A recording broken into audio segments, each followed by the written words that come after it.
Nagutom. Nagutom. Hindi dapat dalas-dalas ang pag-work. Hindi dapat. Ito ang kayo, ada nga dapat check-in. Pero, Kita mo, hindi lumapat. nalilito, nalabas ng iba si Bakit Kulis ang pagkakas na. Oh. Yun! Oh. Good morning po, ma'am. Ano pong pangalan nila? Kathleen Joy Gico po. Okay. From where po kayo? San Juan, Batangas. San Juan, Batangas. Ilang taon po kayo? 19 years old. 19. Okay. So, ano po ang inyong condition? Bakit po kayo nagpakonsulta kay Doc Glenn Vertusio?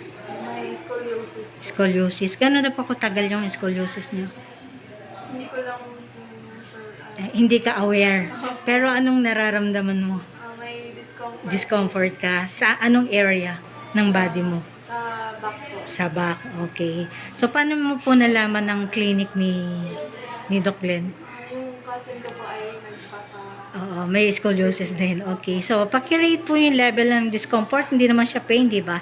From 1 to 10, 10 yung pinakamataas and then 1 yung lowest. Mga 8 po. 8. So, may severe yun.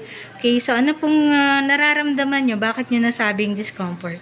Kapag po yumuyo ko, then kapag po natutulog po, parang mas prefer ko po yung nakasign kaysa po naka... So, hindi ka komportableng matulog ng naka-lie down straight. Okay. So, pag yuko naman, may strain, may nararamdaman kang pressure sa neck area. Sa back